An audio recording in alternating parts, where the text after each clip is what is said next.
Bonjour, je suis là aujourd'hui dans l'objectif de vous parler.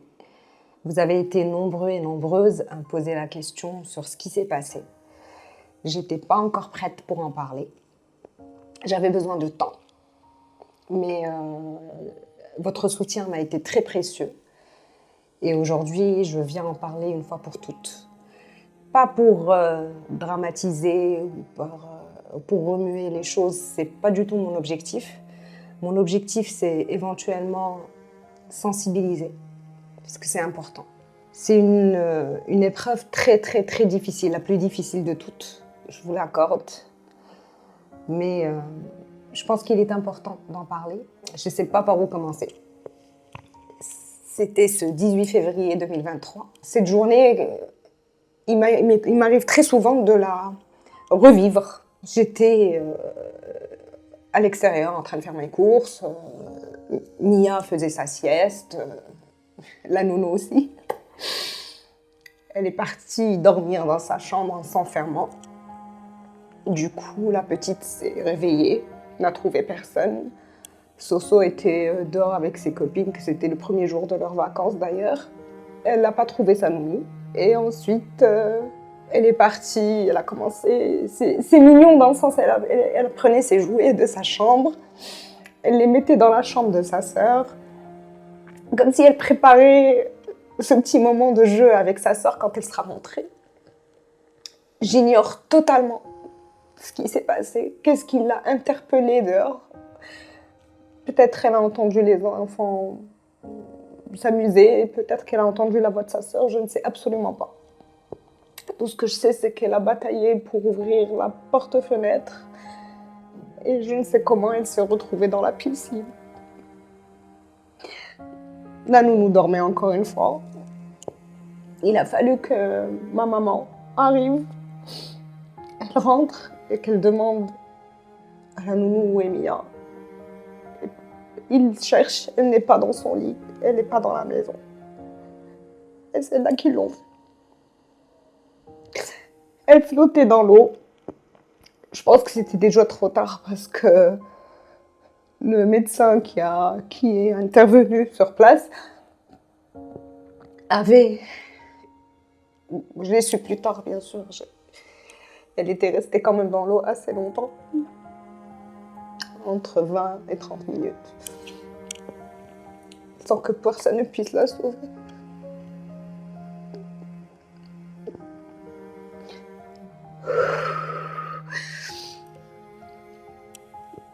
Il y a des personnes qui étaient là de passage, que je connais pas d'ailleurs, qui ont essayé de la réanimer.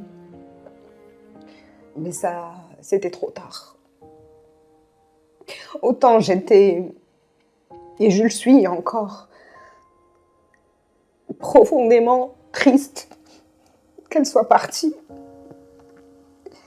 Mais ce qui me rend encore plus triste, c'est que ce soit Sophia, sa grande sœur, qui a sorti sa sœur de l'eau. J'ose même pas imaginer, moi, en tant qu'adulte, ce que ça aurait pu me faire. Mais elle a été hyper courageuse. J'en suis fière. Elle adorait sa sœur et puis elle l'a perdue comme moi j'ai perdu mon enfant. Alhamdoulilah. Je me dis qu'il y a une bonne raison pour ça. Que quoi que j'aurais fait, même si... j'ai pas envie de dire c'est à cause de la nounou, c'est avec Cheryl Sabeb. Mais c'est pas une question de sécurité. La piscine avait des gardes du corps. Je sais qu'il y en a pas mal qui ont parlé de ça dans les groupes, dans les réseaux sociaux. Il y avait des gardes du corps. Maintenant, c'est elle gèle. Tout simplement, je pense que même s'il n'y avait pas une piscine, elle était destinée à mourir ce jour-là d'une façon ou d'une autre. Et que Siderbi a une bonne raison de me la reprendre. D'ailleurs, c'est lui qui me l'a donnée. Et je remercie Dieu pour ça, parce qu'elle m'a tellement apporté. Mais elle est là où je ne peux pas espérer mieux pour elle. Elle est au paradis, elle m'attend, Inch'Allah, et je la rejoindrai un jour. Mais après avoir accompli ma mission, c'est de m'occuper de mon autre fille qui a besoin de moi. Elle a été ma bouée de sauvetage. Vraiment.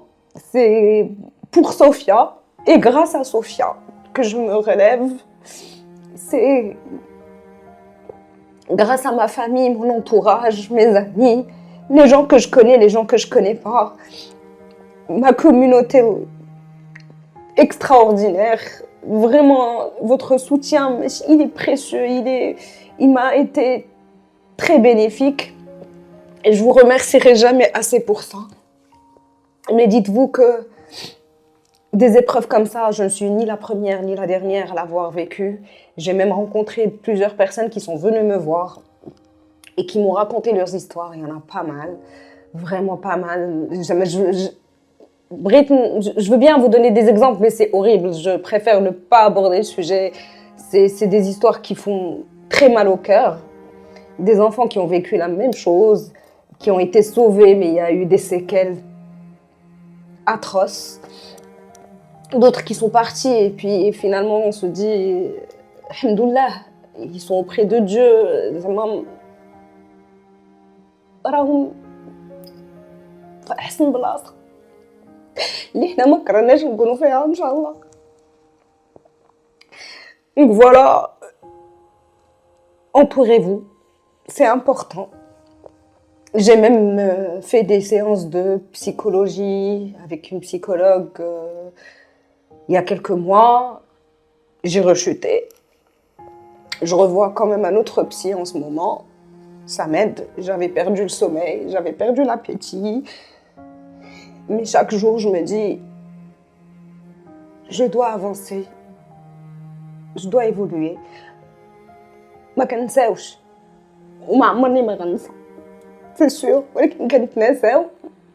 Et on apprend juste à vivre avec. C'est tout. Je sors le matin, je veux bosser, je rencontre des gens, je parle, je ris. Mais c'est juste pour apaiser un peu et pour me changer les idées. C'est simple. Mais au final, quand je pose la tête sur l'oreiller, j'y pense et je me dis, j'aurais voulu qu'elle soit là. Elle me manque. Mais j'y peux rien. قضاء الله وقدره. Alhamdoulilah ala kulli hal. Pour finir, ce que j'aimerais vous dire, c'est pas protéger vos enfants. Oui, on a comme pour mission de protéger nos enfants, d'être là pour eux, de les protéger des risques de la vie, etc. Oui, mais je vous dirais plutôt, profitez de vos enfants, de chaque moment. On ne sait pas ce que demain nous réserve. Donc, je vous souhaite de ne jamais souffrir, même si c'est impossible. La vie est ainsi faite. Des épreuves, il y en a tous les jours pour tout le monde, à différents niveaux, sur différents plans, dans différents contextes. Mais il faut les dépasser avec alhamdoulilah de la foi. Et avec de l'amour.